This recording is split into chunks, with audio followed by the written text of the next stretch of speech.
this week's edition of the Pete Mezzetti Show. I'm your host, Pete Mezzetti. My guest this evening is Max Sabrin from the Old Saybrook Fire Department. Mr. Max, welcome, my friend. How are you, pal? I am great. Thank you so much for Pete for having me on. You really do me a solid, and the Connecticut shoreline really appreciate you. Yeah, absolutely, my friend. How have you been, pal? It's been a while. So far, so good. We canceled last year this time because of the coronavirus. That's right. We were booked, I think, early, either late March. I forgot when it was, but we canceled right. I felt remiss about that. Exactly. So, Max, what's new in the town of Saybrook? What's going on? Well, we got the ninth annual. It's supposed to be this year. Was supposed to be the 10th annual, but we canceled last year as well. The ninth annual Connecticut Shoreline Food Drive with Old Saybrook Fire and 7 other fire departments along the shoreline, which is near and dear to my heart and your heart too. I know you guys are very supportive of the Shoreline Soup Kitchen. So the demand went up incredible from 2019 to 2020. They went up an increase of 60% increase from the year before. People that used to donate to the Shoreline Soup Kitchen pantries are now collecting because of families out of work, and it was just, they did a fantastic job, and people have been amazing. When the call goes out for help, the community comes together, and this is when firefighters to the rescue, so to speak. Firefighters are also very, very supportive of the Shoreline Soup Kitchen, and we're getting together with, of course, the supermarkets in the area. And it's going to be, I think it's going to be amazing between the, everyone's busting out with the weather factor. They want to get out, and everybody wants to do something. Everybody wants to, besides get out, they want to do something for the community. And this is a great way. This is a great cause. Absolutely. Hey, speaking about the community, let's do a little bit of a shout out to the town of Old Saybrook, because from you and I were talking off camera tonight before we started about the way and how organized they are when they're doing their vaccine. Mean Machine, they are number 2 in the state for getting vaccines out to persons that are ready age level, and it's been incredible since I think in January, and it was very, very impressive. First of all, God bless these guys and gals doing it, because first of all, it's outside. Absolutely. Not indoors. Whether rain, sleet, or snow, and 0-degree wind chill factor, they were out there giving the vaccine, and it was a flawless, incredible process. Very, very good machine. Absolutely. So, Mr. Max, like you said, we got a food drive coming up. Let's talk about it. We need your audience. You've got the audience. When we ask for help, they come out and help. And this year we're adding Parthenon Diner. So once you get this broadcast, you could drop off during regular business hours at Parthenon Diner, Mercina's on Main Street in Old Saybrook, and Scotch Plains Tavern in Essex. We'll be taking non-perishable donations as well.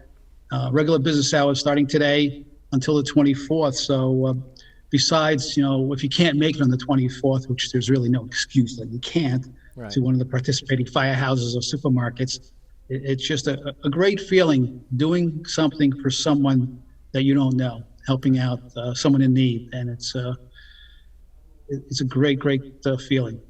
Now, Marcina's, is that the diner next to Lives right on Main Street? Exactly. They're only open for breakfast and lunch, and they do an amazing job. And they're indoors and outdoors, and they're great people, and good food too. Oh, is it? I've walked by it. I've been by it. I've never been in it. Yeah, it's a lot. No complaints there. Absolutely. Parthenon Diner's a winner. Mercina's, and also Scotch Plains Tavern is a home run. We have places that I go to that I like, and I said, you know what? And I asked. I said, would you mind having a box for donations? Said, absolutely. So everybody wants to do something. Absolutely. So how is it on the 24th of April? How is it going to work with all your different firehouses? Well, the ones online now, ironically enough, the Old Saybrook Firehouse will not be, we're participating, but not at the firehouse, because of the traffic for the vaccine clinic, which is around the corner. Right. Yeah. So all the other firehouses, Essex, Westbrook, Clinton, Chester, they'll be open, and they'll be at participating supermarkets. Like in Old Saybrook, we have Walmart covered, Stop and Shop, and the big powwow will be at the Big Y with the chief and Lee Elsey. Gil Simmons will be with us. We'll do some radio broadcasting with some radio stations, Soft Rock and 94.9. And once the word gets out that Gil's going to be at the Big Y, it's an amazing. Not only do they come from the Connecticut shoreline, they come from all over the state. Oh, absolutely. To say hi to Gil. He's what you see on TV is what you get in person. He loves to help. He loves anything to do with food drives or veterans organizations. Yeah. But he's a great man. Oh, absolutely. I was going to say the last time you guys had a food drive, I actually stopped by the old Saybrook location for a little while and said hello. 2 years ago. Yeah, that's 2019. Right. That's right. I remember. Even the dogs like him. The dogs came down to see him besides people. The four-legged friends. But, hey, man, dogs like Gil. Yeah. So how's it going to work on the 24th? Are you guys going to be there all day? Give me hours. It's going to be Saturday, April 24th, 9 a.m. to 1 p.m. And we'll be at the Big Y, again, Stop and Shop, and Walmart. And in Clinton, they'll be at the Clinton Firehouse, Stop and Shop, and ShopRite this year. Cool. I forgot what, they used to be a supermarket in Essex, but they're gone. So I don't know what they're going to do Essex besides the Firehouse. But so from 9 a.m. to 1 p.m., we'll be giving potential customers a list of the necessary items, which I'm going to, it's basically what the most needed items are. I'm going to run through it real quick. Tuna, anything that can stay on the shelf. Tuna soup, canned fruits, vegetables, canned corn, peas, carrots, mixed vegetables, baked beans, white rice in boxes of bags, dried beans, fruit juices, pasta and sauce, cereal and oatmeal. And they can also do a financial cash or check donation if they don't want to bother with product. But whether it's one can, one box, but I got to tell you, and this is well-eyed, Pete, when your audience gets asked a request for donating to the food, they don't bring one box or one can. They bring a bag of stuff, and the community, when asked, is amazing, and it warms my heart. It just it's very moving. Right.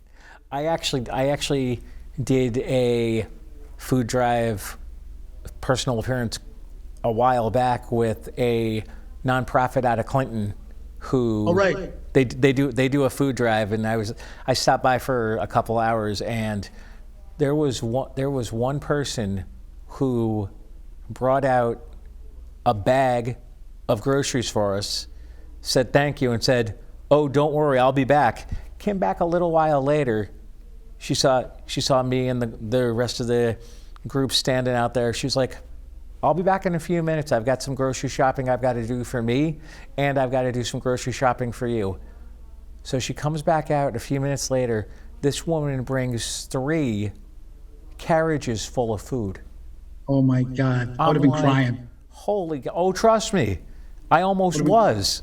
Yeah. I almost was. I'm like, oh my God, thank you. She's like, that's the least I can do. We had that. It just blows me away. We had some people that, what do you need? And we gave them a list out. And literally, they came back with their trunk full, the back seat full. One person came back with a minivan from one of the hosts, either BJ's or Costco. I think it was BJ's. Yeah. And cases of product. And I was blown away. And the generosity of the Connecticut shoreline, as much as there are some people in need, the call for help is met. And it just, I can't tell you how many times I've teared up and got chills from, from people that are just tremendous. Absolutely. So how are things going with the Shoreline Soup Kitchen, especially during the pandemic? They've been running like a machine because of the COVID. They didn't have clients come inside to the facilities. They were servicing them outside. And again, very, very well trained, not trained, but just a great system of keeping the cars in line, Yep. popping the trunks open and pre-packaged, for whether it's a family of one or a family of 4 or 6, and they have everything pre-packaged, and it's just all volunteers, and they do an incredible, incredible job. And the traffic for them, from what I've seen in past years, has quadrupled. I mean, and that's the Connecticut shoreline. So the state, statewide, when it's what it's called, it's a recession. When one person in the family loses a job, when it's 2 persons that lose a job, it's a depression. And there's quite a few two-member family, husband and wife, that lose their job, and it takes time to rebuild, especially if they have kids. So they've been a real great asset, and it's I think since 1989 they just celebrated 2 years ago their 30th anniversary, and they're going strong, and they're doing a fantastic job. And whenever I can help them, besides I help them year round too. Absolutely. As a volunteer. Now, as far as all of the places pre-food drive that you can go and drop off at it, are they open and active now, or do you have to wait? No, they're ready now. The firehouses will not, because they're volunteer houses, we're not there unless there's a call, and then we don't really have time to deal with. So that's why we're scheduling a date of April 24th for people to come down to the participating houses. So don't go, prior to the 24th to the firehouses, but do go to, Parthenon Diner in Old Saybrook, Mercena's on Main Street, Scotch Plains Tavern in Essex.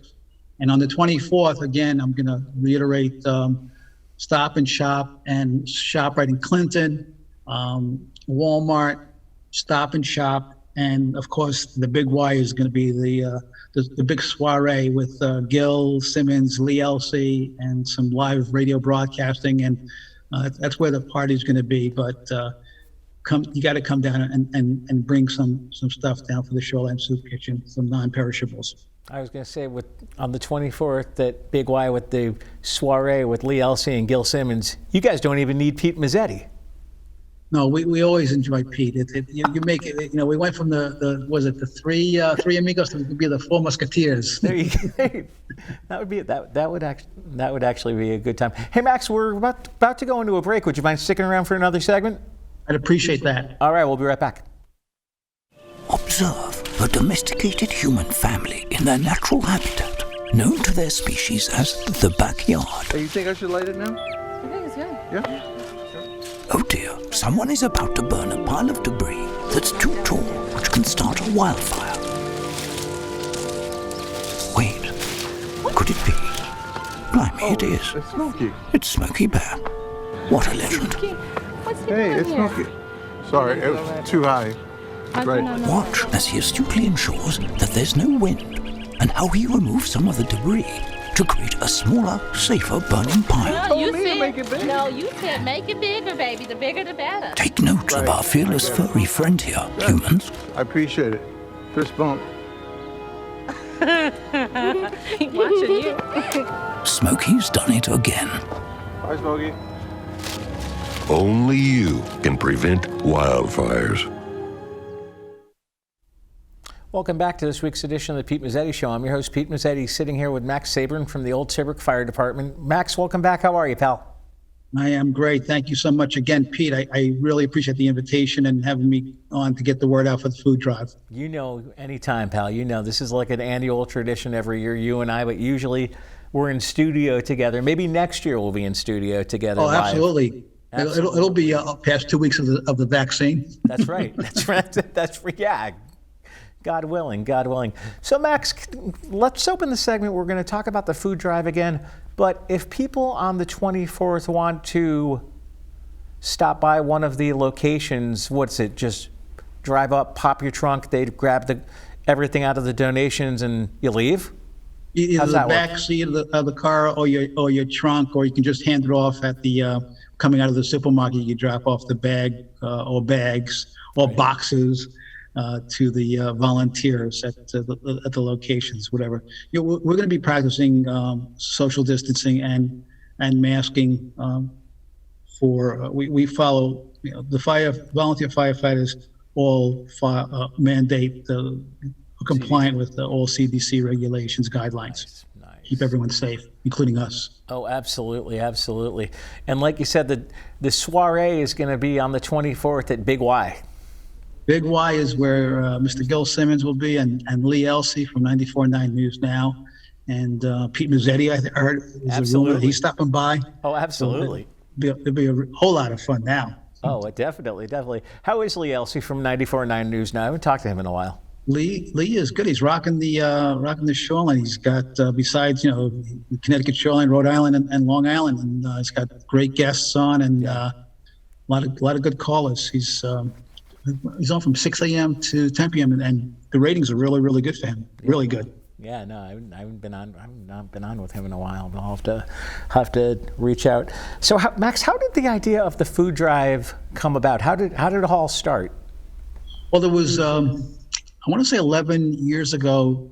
Back then, Governor Jody Rell had asked to do a statewide during the Great Recession food drive with all the firehouses, and I was the point person for the shoreline for that, and it was a day of compassion, and the Shoreline Soup Kitchen saw that and heard about it. It was a great success because it was almost every town and every firehouse in the state that did it. So they said, we should do this locally for the Shoreline Soup Kitchen.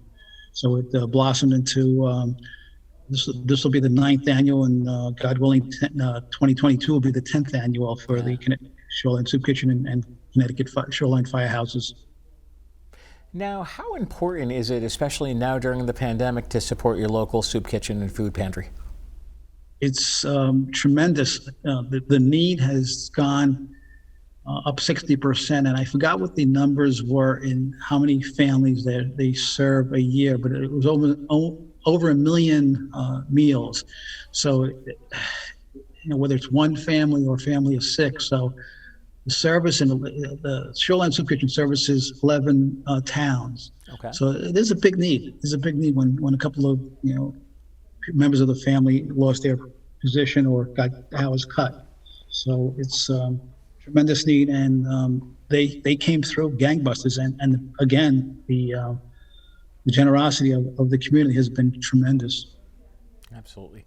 Now, what are some of the most needed items for the food drive? I have to use my my notes here. Tuna, soup, anything that can stay on the shelf. Tuna soup, canned fruits and vegetables, canned corn, peas, carrots, mixed vegetables, baked beans, white rice in boxes of beans, dried beans, fruit juice, pasta and sauce, and of course cereal and oatmeal. Those are the most needed items. Anything that can stay on the shelf that doesn't need refrigeration is important. Peanut butter and jelly is also used. Wow, it's pretty impressive. You guys run a pretty good operation every year. When we're at the firehouse, we have a military operation, but because of the pandemic, we have to really keep distance and have less volunteers to make it safe for us and for the public. So we'll have as many as we can in a safe and distant manner. Absolutely. Now, if people want to volunteer, can they or no? Well, the Shoreline Soup Kitchen is always looking for volunteers. So they're, I think, 388-1988-860. I believe so. Yeah, that sounds right. Is that right? I believe so, yes. Yeah. And or they're on the website. You can sign up, shorelinesoupkitchens.org. And there'll be more information on their website for the food drive and other special events that they'll be doing. So www.shorelinesoupkitchens.org for further information. And if people want to come hang out with everybody on the 24th, they can obviously stop by and say hello.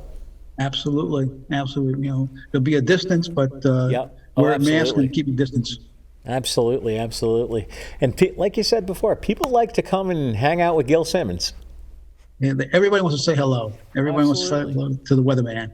Absolutely. And like you and I were talking off camera that he got his shot the other day. Yeah, he had a second shot at the VA on I think Friday, and by the 24th, he'll be post 2 weeks, so he'll be safe. He'll be good. Yeah, I actually had my first shot recently as well, so I'm. Any problem? No, little bit of stiff arm and a headache. Yeah, A little bit of stiff arm and a headache. That's that's yeah. okay. The arm hurt, and I was a little lethargic for a day, but no biggie. Yeah, no. I'd rather have the shot than get sick. Oh, absolutely. I was telling somebody the other day, I'm like, I haven't gotten sick yet, so I knock on wood, I'm not getting sick anytime soon. I'm not getting Good stuff. sick. That's the key. Keep healthy, and then Absolutely, no, then absolutely. and everything else is not that important. Absolutely, and I gotta let you know the couple times I've gotten the COVID vaccine test. The first couple times the first time I actually went to the pop-up in Old Saybrook, and very well organized and very well run down at Saybrook Point. Yeah. Yeah, well, it was impressive also. Oh yeah, they seem to be doing, and from what I hear, they're also doing the COVID shots down in the town of Old Saybrook, and that's pretty impressive as well. At the middle school, yeah, it's they're on the VAMS. I heard it's getting high traffic because they lowered the age now. I think it's 16 and over, so they're getting high traffic. So it's like first come, first serve. But as long as they get the vaccine, they can do the appointments. Absolutely. So what else is going on with the firehouse and everything else in the town of Old Saybrook we want to talk about, because we got some more time left? Yeah, all the firehouses are always looking for volunteers, from the junior division, 15 and over, 15 to 17-year-olds for juniors, regular members, 18 and over, our firehouse, but all the firehouses, because people, there's a life change. They move out of state or they move out of town. And in our particular town, you have to be a resident of the town to be a member of our department. And one of the things I'm a stickler on, because I'm a PIO for the fire police in the state of Connecticut, is as of April 5th, there have been 842 fatalities from house fires.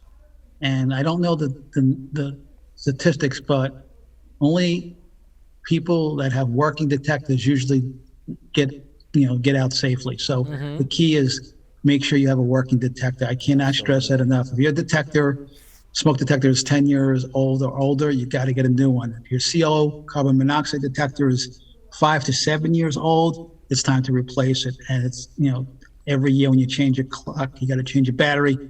It sounds trivial, but it's the most inexpensive, best insurance money could buy. And a working detector saves lives. I cannot stress that enough. Absolutely. Now, how often should you change your smoke detector? Smoke detectors are good for 10 years. Okay. And they do have batteries now that are 10-year batteries too. So just make sure the detectors are clean. Right. But a detector, most detectors have the old alkaline batteries, so you got to do those every year. Mm-hmm. But if you have the 10-year battery, of course, but you got to make sure you have it dated inside the detector. But the detectors have a shelf life of 10 years. CO detectors max out at maximum 5 to 7 years. So people don't realize that. They think they last forever, but they don't. Right. They lose effectiveness, and that's where you get into trouble. Absolutely. I didn't know that CO detectors actually had a shelf life either. Yeah. The cell inside does not last, so it's worn out just from being out of the package. So it's important to check the data and make sure it's always has a UL, Underwriters Laboratory approved. That means it's been tested and retested, so it's a safe detector. Usually, the first alert name is synonymous with brands. Anything at the box stores or your local hardware store has the good ones. Absolutely. So we got a little bit more time left. Let's start from the top and talk about the Shoreline Food Pantry and food drive. Sure. It's Saturday, April 24th. I got to tell you, the pent up excitement to get out even for the volunteer firefighters to do this, because we were scratched last year, right? And everyone wants to do something that they can, whether it's financial or volunteer or definitely, make a food contribution of a non-perishable item. Yep. It's a great feeling. So Saturday, April 24th, 9 a.m. to 1 p.m. The participating houses again will be, of course, Essex Fire Department, Chester Fire Department, Clinton Fire Department, and the supermarkets will be Stop and Shop, ShopRite in Clinton, excuse me, and Walmart, Stop and Shop, and Big Y in Old Saybrook. And you got to come out and support the firefighters. We're taking a day on a day off, Saturday the 24th from 9 to 1 to volunteer. So come and help us help those in need. Absolutely. And I hear from on the 24th at Big Y that's where the party's going to happen, correct? That's where the party is. We got Gil Simmons, News 8, Connecticut's favorite weather guy, Lee Elsey, the News Now, 94.9 News Now. And there's a rumor that Pete Mezzetti from the Pete Mezzetti Show might be there. Oh, absolutely.